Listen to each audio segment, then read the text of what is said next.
Okay, so let's finish up with 4.3. Hopefully this won't take another hour to finish the rest of this section. um, but for the rest of 4.3, I want to talk about other kinds of functions, not just rational ones. So far in 4.3 we've just talked about rational functions, but you can have other kinds of functions, obviously, right? There are radical functions and things like that. So functions with radicals or fractional exponents often have vertical tangents or cusps. And in either case, whether you have a vertical tangent or a cusp, remember that you get those wherever the function is not differentiable. Okay? So you'll know that you have a vertical tangent or a cusp whenever f is not differentiable. So if you take the first derivative and then you find values of x where the first derivative is undefined, that tells you that the function is not differentiable there. And then in that case you either have vertical tangents or cusps. Okay, so let's say that is the case, right? That the function is not differentiable at some value x naught. There are four possibilities that you're going to run into, right? So you could end up in one of these two situations where you've got this vertical tangent. So it's not a vertical asymptote, but it is a vertical tangent. And if you have vertical tangents, then each of the one-sided limits is going to go to, they're either both going to go to positive infinity or they're both going to go to negative infinity. Not the limits of the function, but the limits of the derivative, okay? So let's think about that. Let's unpack that a little bit, right? So notice that here, as you approach from the left, the function is increasing, right? That means that the derivative would be positive, right? The derivative is going to be positive, positive, positive. And as you approach this value x naught, it's almost becoming just this vertical line. So it's going off to positive infinity. As you approach from the right, the same thing's happening, right? The derivative is positive, but the slope is getting more and more dramatic as you approach x naught. By the time you hit x naught, you've got this practically vertical line. Okay, so the limit of the derivative as you approach x naught is going to be infinity in this case. Here it would be negative infinity, and you're welcome to kind of pause the video and think that through if you want to.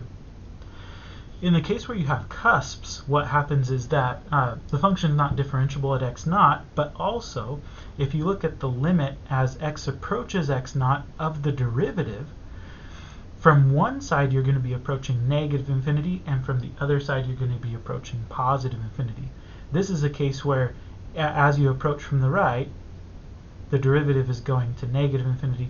As you approach from the left, the derivative is going to positive infinity. And here you have just the opposite scenario. So again, you're welcome to kind of pause the video and think that through. But this is how you tell if you have either a vertical tangent or a cusp, right? So it would be places where the original function is defined, but the derivative is not, and if the limit as x approaches x naught of the derivative function exists, right? It goes either to positive infinity or negative infinity, then you've got these vertical tangents. If it doesn't exist, because you're approaching negative infinity from one side and positive infinity from the other, then you've got a cusp. So I have two examples to show you of these kinds of functions.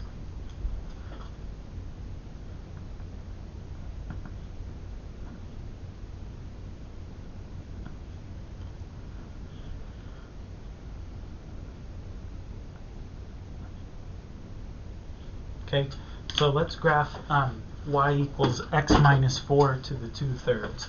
Now, I can kind of start to do the same thing as we did for rational functions, right? I can think about X-intercepts and that kind of thing. In this case, since there's no denominator, you're not going to have vertical asymptotes. This function is defined on its entire domain, okay? So you're not going to have holes, you're not going to have vertical asymptotes, none of that kind of stuff.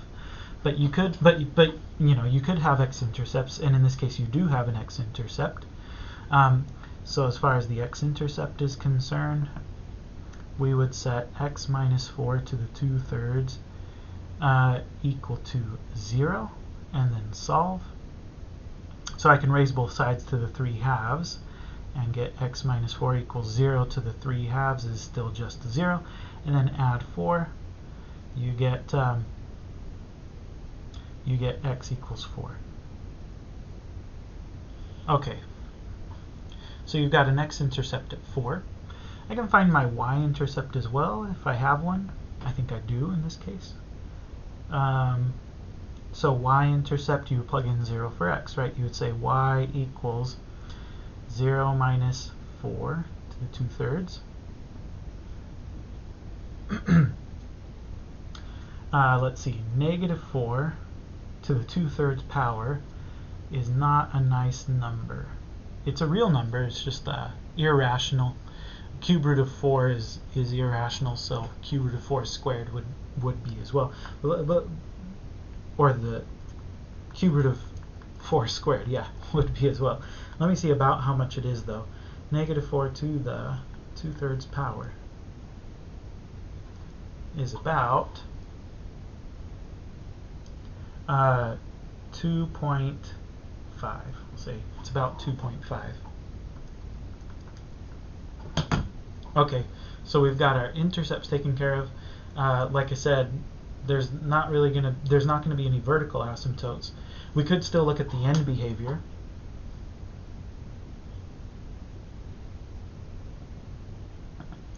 Right, so we can look at limit as x approaches positive infinity of, again, maybe I'll call this f of x. So as x gets really, really large, what's going to happen here? So this exponent is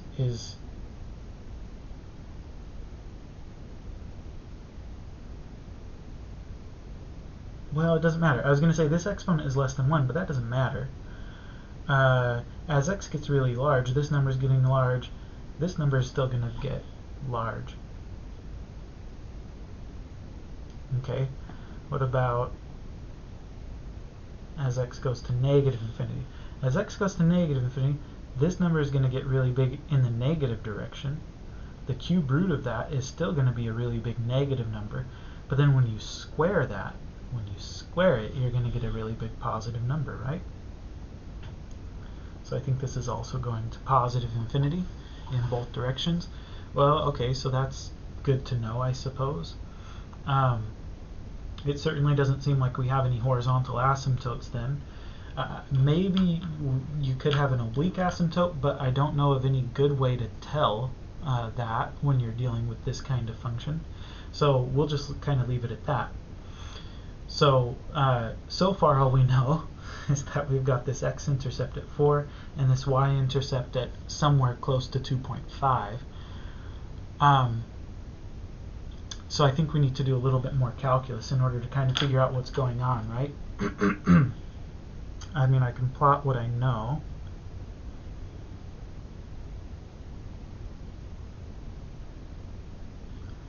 Right, so I know I've got an x-intercept there and a y-intercept there, and that's about it, right?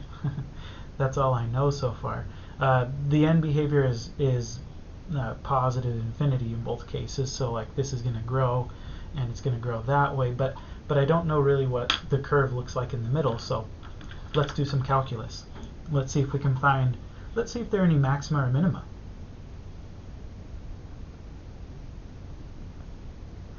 So first derivative, let's do it. We're going to have 2/3 times x minus 4 to the 2/3 minus 1. That's negative 1/3. Alright, so that's going to be 2 over 3 times x minus 4 to the 1/3 power. Okay, so yeah, so I could have, so I do have a critical point there, because this derivative function is undefined whenever x equals 4, right? So the original function is defined at x equals 4. In fact, I have an x-intercept there, but the derivative is not. So that tells me I have a critical point at x equals 4, right?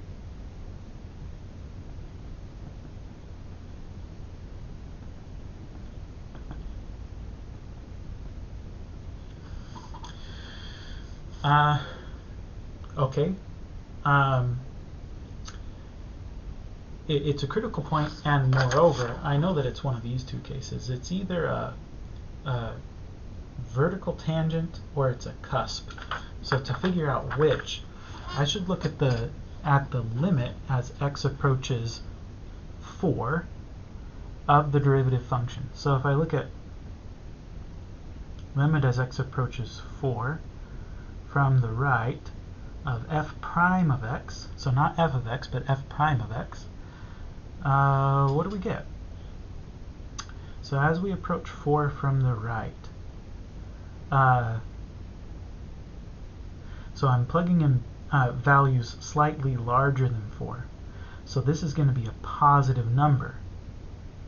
But it's going to be getting smaller and smaller and smaller, which means this overall number is going to be getting bigger and bigger and bigger. So this is going to go to positive infinity as we approach from the right. As we approach from the left,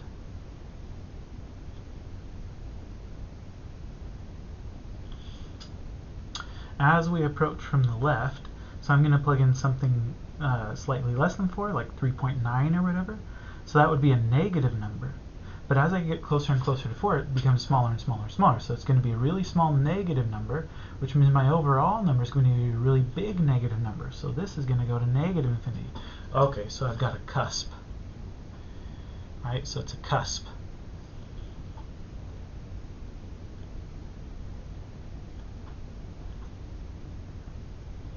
Alright, so I've got a cusp at x equals 4. Alright, so that clarifies a lot. So I've got a cusp here. And in fact, I can be even more explicit because I know that the cusp must be facing upwards since the limit from the right was positive infinity and the limit from the left was negative infinity. So it must look like this. Okay, well there you go. I think that's all of the information I really need in order to graph the function. Right?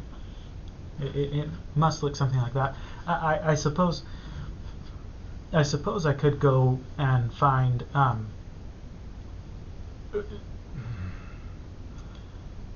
I know now, looking at the function, that this is a minimum, so I don't really need to do first derivative test to tell if 4 is a minimum or a maximum. I can just tell that that's a minimum value. But I suppose I could try to find inflection points by taking second derivative. I mean, this is concave down. I don't know, there could be inflection points though. I should take second derivatives just to be sure. There could be inflection points. Let's see. So second derivative is going to be negative 2/9 times x minus 4 to the negative 1/3 minus 1 is negative 4/3. Okay, so that's going to be negative 2 over 9 times x minus 4 to the 4/3. Okay, so again, the only possible inflection point would be 4. But I already know, right, and 4 is right here, but I already know that 4 is a cusp.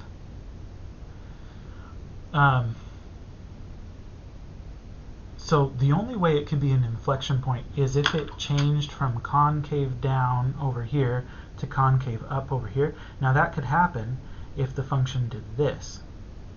But if the function did that, then if the function did that, then my end behavior, as x goes to positive infinity, f of x would be going to negative infinity. And I know already that that's not what's happening. F of x is going to positive infinity in the end behavior. So so I know that 4 is not actually an inflection point. I suppose to further verify that, it's like you could make a little sign chart.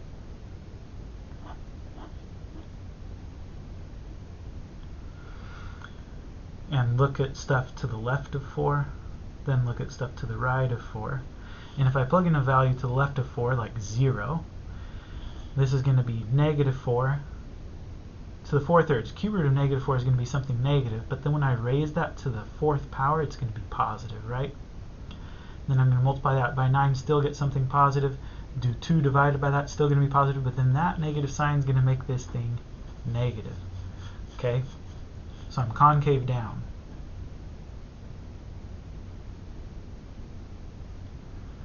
Concave down, right? Just like the graph has shown us here. If I plug in something bigger than 4, same thing's going to happen, right? Like 5 minus 4 is positive. If I raise that to 4/3, it's still positive.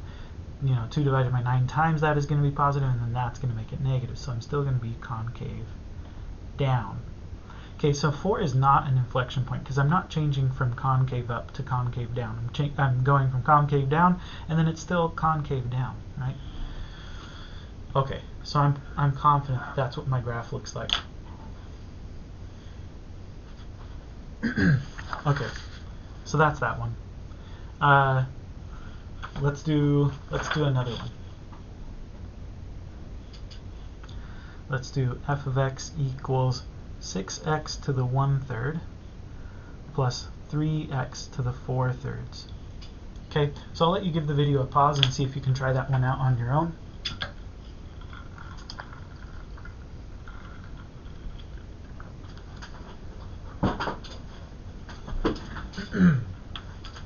Okay, here I go. I mean, first of all, it just occurs to me that like I can factor out an x to the 1/3. In fact, I can factor out a 3x to the 1/3. And at least as far as finding x-intercepts is concerned, that's going to make things easier for me. Now, what would I be left with? I would be left with 2 plus 3x, right? If you imagine distributing this back in, I'm going to get 6x to the 1/3. Here I'm going to get, why did I put a 3? I don't need the 3. I would get a 3x to the 1/3 plus 1, that's 4/3. So let me rewrite this. It's 3x to the 1/3 times 2 plus x. Okay? Well, that's good. That tells me that I have x-intercepts at 0 and at -2.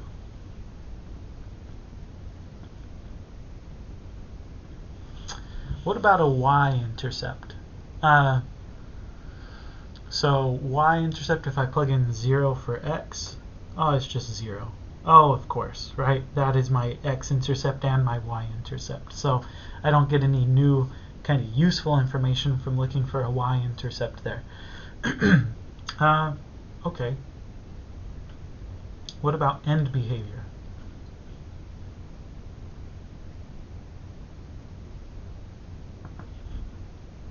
End behavior. Okay. Limit as x approaches positive infinity of f of x. Let's think about this. As x gets really large, this is going to get large, this is going to get large. Infinity times infinity is just infinity. Okay. Limit as x goes to negative infinity. As x gets really large in the negative direction, this is going to go to negative infinity. X to the 1/3 is going to be a very large negative. It's going to be negative infinity times negative infinity, which, hey, is still going to be positive infinity. So I've got the same end behavior, okay, in those directions. Well, let's try to find maxima, minima, inflection points, see where this thing's concave up, concave down, etc. Okay.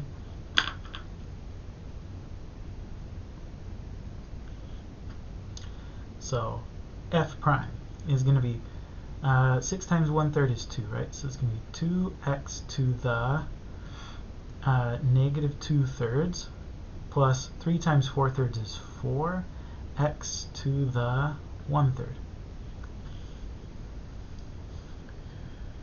I can take out a 2x to the -2/3. And I would be left with 1 plus 2 2x to the what? 1/3 minus -2/3 is 1. Oh, so it's just 1 plus 2x.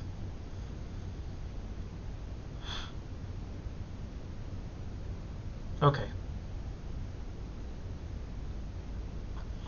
So that's, I'm going to rewrite this 2x plus 1 over 2x to the 2/3. Or no. Sorry. This 2 should be up here, shouldn't it?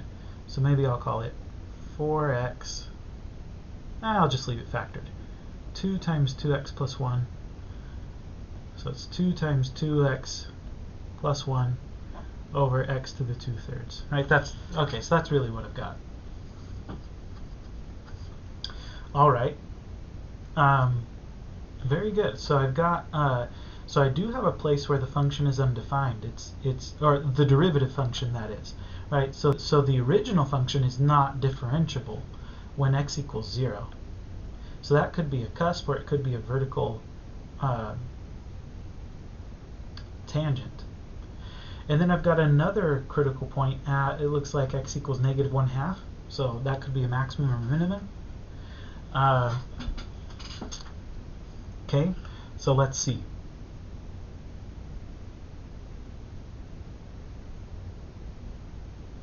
So let's let's see. So critical points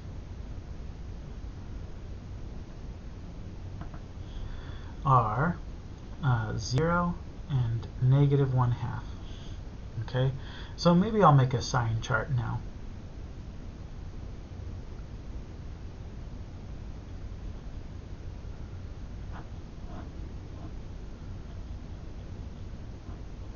And that'll tell me where I'm increasing and decreasing and stuff. Okay, so let's go from -∞ to -1/2. If I plug in something in that interval, like say -1 to the first derivative, -1 times 2 is -2, plus 1 is negative, so the numerator is going to be negative. -1, cube root of -1 is -1, squared is going to be +1. So it's going to be a negative divided by a positive. That's going to make a negative. So decreasing.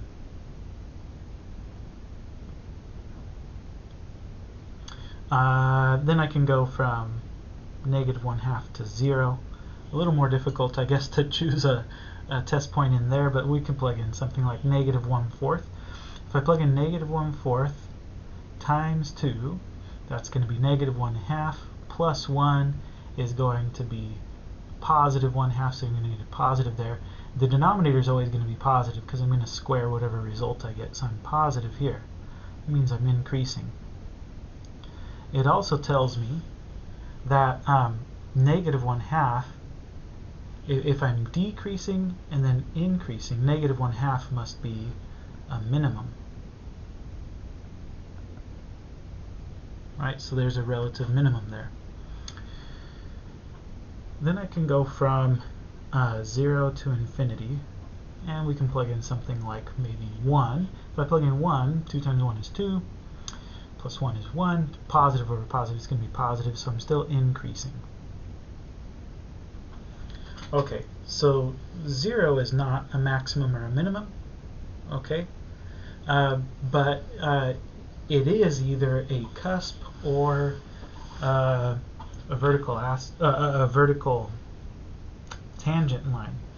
So to figure out what's going on with 0, we need to look at limit as x approaches 0 from the right of the derivative function. So let's see. So if I'm plugging in a really small but positive number, okay, this is going to get smaller and smaller and smaller. This is going to go to 0 plus 1 is 1 times 2 is 2. So this is going to get close to 2, and it's going to be positive. So it's going to be basically 2 over something really, really small. That means the overall number is going to get really, really big. So this is going to go to positive infinity. What about limit as x goes to 0 from the left of f prime? I think the same thing is going to happen, right? This numerator is going to go to 2. The denominator is going to go to a positive number. So it's also going to positive infinity. Oh, that's interesting, right? That's like one of these cases right here. So I've got a vertical tangent.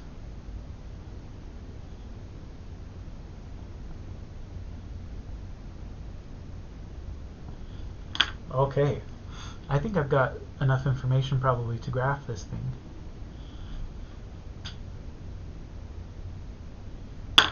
Okay, x-intercepts at 0 and at -2. In addition to that, I know I've got a vertical tangent at 0, so I'm going to be like more or less like straight up and down at 0. I also know my end behavior is going to be positive infinity in both directions.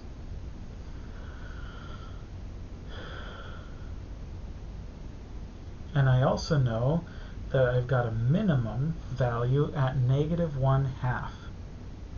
Ooh, maybe I should figure out what that minimum value is. So, so going back to this minimum thing, I've got a minimum at -1/2 f of -1/2. So maybe I'll just cut to the chase and say approximately how much that is. So if I plug in -1/2 to the original function, ooh, so I'm going to have 6 times -1/2 to the 1/3 plus 3 times -1/2 to the 4/3. That's approximately -3.6.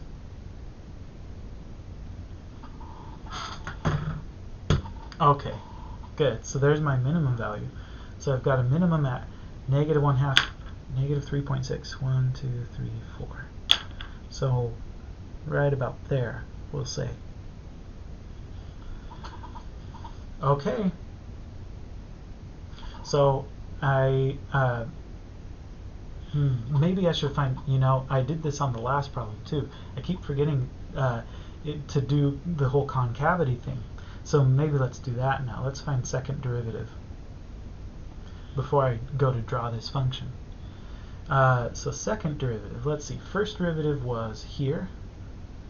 So what's the second derivative going to be? It's going to be -4/3 x to the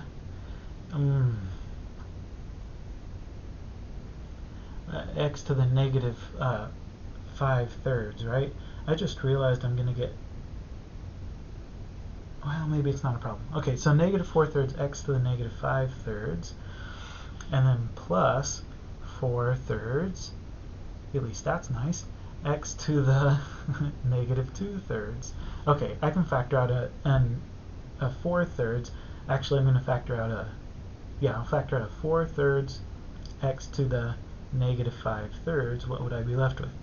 A -1. And then here I would be left with plus x to the first power, right? 3/3 plus -5/3 is -2/3. Yep. Or in other words, I guess 4/3 times x to the -5/3 times x minus 1. Or if you like, we can call this 4 times x minus 1 over 3x to the 5/3 power. Okay, all right. So possible inflection points at 0 and at 1. Okay, so I better make a sign chart.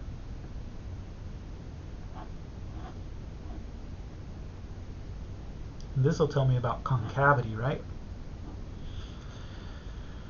So 1 and 0. So let's go from -infinity to 0, and then we'll go from 0 to 1, and then we'll go from 1 to infinity, and let's see if and where the concavity changes. So if I plug in something like -1, here I'm going to get a negative, and down here I'm going to get also a negative, right? Cube root of a negative number is negative, and then to the 5th power would still be negative. Okay, so concave up on that interval from 0 to 1. So if I plug in like 1/2, I guess 1/2 minus 1 would be negative, so still negative there. Down here, if I plug in 1/2, now this is going to be positive. Negative divided by positive is a negative, so I'm concave down. And that means that 0 is an inflection point, right?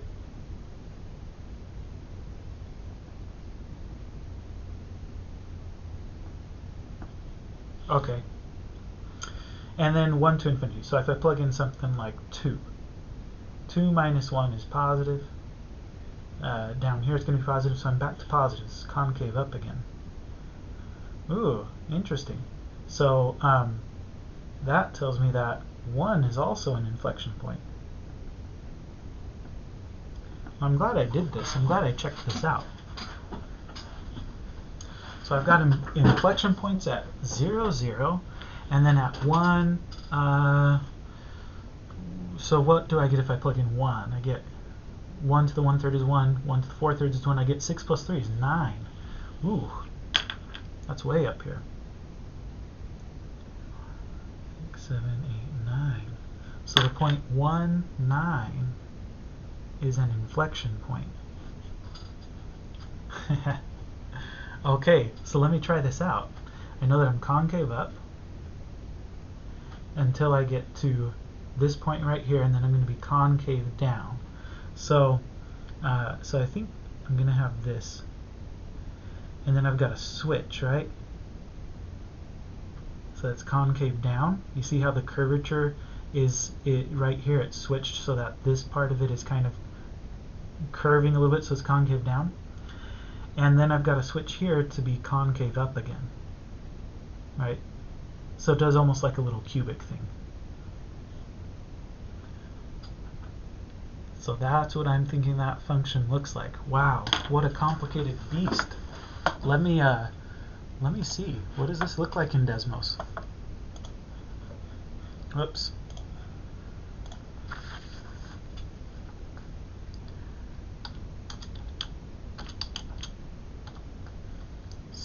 X to the 1/3 plus 3x to the 4/3. Well, there it is. I mean, it looks more or less like what we drew, right?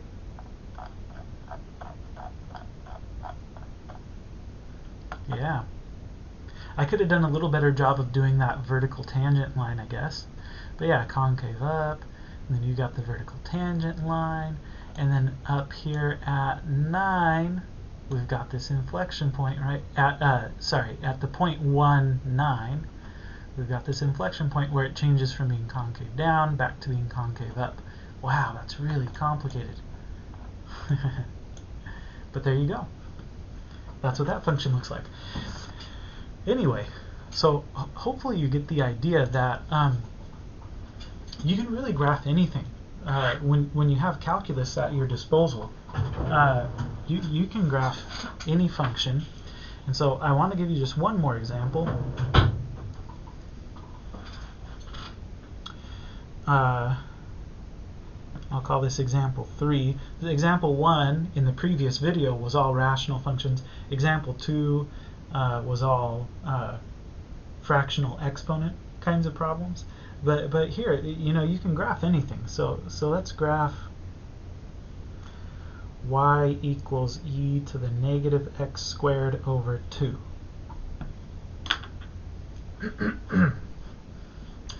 So I say you can graph anything. Like theoretically, you can graph anything. That doesn't necessarily mean that it's easy or like straightforward. But let's try this one out. Okay. Goodness. So I mean, the first thing I can try to do is find x-intercepts as usual. So I'm going to say let's let e to the negative x squared over 2 equal 0, and then try to solve for x. And immediately you run into an issue, right? So you may remember that the exponential function, unless it's been like vertically translated, it's not going to have any x-intercepts, right? And obviously this one has some kind of translations that have been performed, some kind of transformations, I should say, but it hasn't been moved up or down at all. So I doubt whether or not this thing has an x-intercept. And in fact, if you take natural log of both sides, ln of 0 is undefined. So I'm going to say it doesn't have any, right? So no x-intercepts. What about a y-intercept? We could at least get a y-intercept. Surely, yeah. We can do y-intercept, no problem. If we plug in 0 for x, we get e to the negative 0 squared over 2. That's just e to the 0. That's just 1, right? Okay, so you've got a y-intercept at 1. What about end behavior?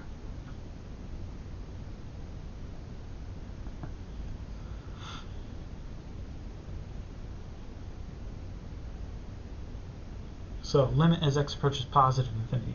As x gets really large, this is just going to be a really large negative exponent.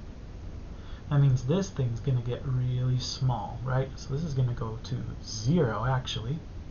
Okay? And the same thing's going to happen as x approaches negative infinity, because when you plug in a really big negative number, but then you square it, it's positive again.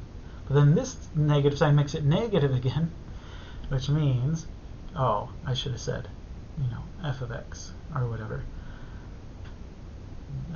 It's also going to go to 0. So that's interesting. So you do have a horizontal asymptote here at y equals 0. So that's cool. That's good to know. Okay, what else do we want to look at? Probably we want to look at see if we have any maxima or minima. So let's look at the derivative. Okay, derivative is going to be e to the negative x squared over 2 times derivative of this thing. This is negative 1/2 x squared. So the derivative is going to be just negative x, right? So in other words, negative x e to the negative x squared over 2. Okay. We can set that thing equal to 0 and then solve for x.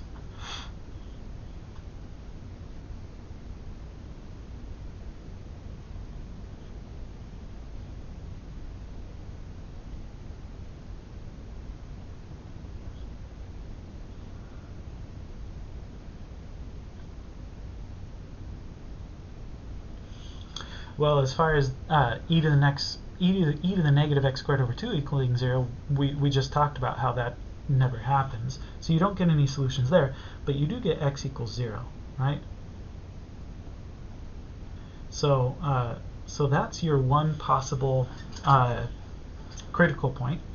Or that is a critical point, but but what I mean is that's your one possibility for a maximum or a minimum.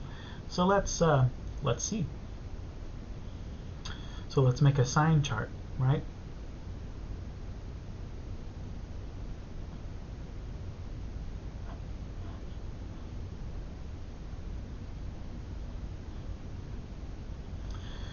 So we can go from negative infinity to 0, and then 0 to infinity. If I plug in something in this interval to the first derivative here, so some negative number like negative 1, I'm going to get a positive value there.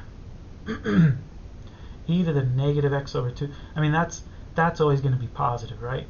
No matter what you plug in, that's going to be positive. So I'm going to get a positive and a positive. That'll make a positive. So it's definitely positive there. I mean, you could actually plug in these numbers to see. In this case, it's not too bad, I guess. You get like 1 times the square root of e, but it's a positive number. And that's what's really important, is that it's positive. That tells you that you're increasing on that interval. If I plug in something between 0 and infinity, like 1, positive 1, well, that negative sign is going to make it negative. So we're going to have negative times positive again. That's going to be negative, so you're decreasing. So if you're increasing and then decreasing, that tells you must have a maximum. So there's a maximum at 0, f of 0. So if I plug in 0 here, oh, I just get 1, right? Just get 1. Okay, so that's good to know. And then let's do the whole concavity thing. So we'll take second derivatives. So here's the first derivative. Second derivative I think is going to require product rule. So we'll say derivative of the first times the second plus the first times the derivative of the second. Derivative of e to the negative x squared over 2 we already know is negative x times e to the negative x squared over 2. Good. We can simplify that by factoring out, let's factor out an e to the negative x squared over 2. We'd be left with 1 plus x squared. Sorry, negative 1 plus x squared. Okay, or in other words, e to the negative x squared over 2 times x squared minus 1. Now if we set that equal to 0 and solve for x, we're going to get e to the negative x squared over 2 times x minus 1 times x plus 1 equals 0. So you're going to get x equals 1 or x equals negative 1. Good. So those are inflection points, potentially. Let's test them.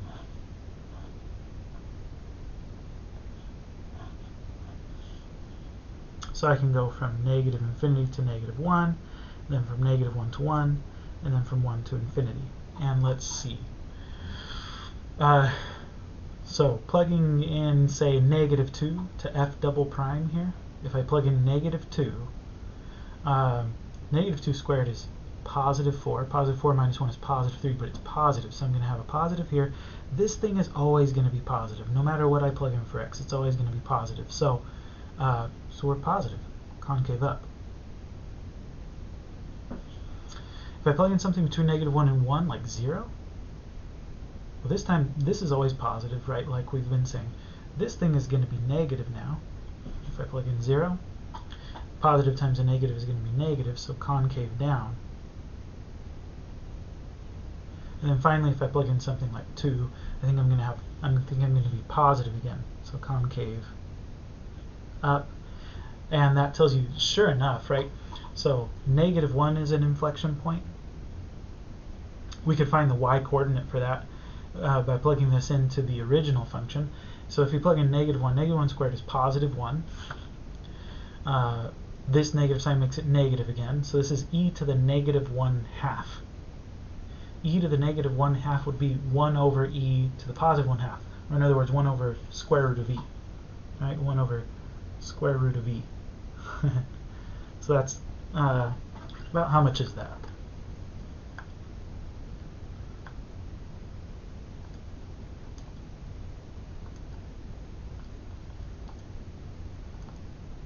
So that's about 0.6. Okay. Is an inflection point. But so is positive 1. If you plug in positive 1, you're going to get the same y value.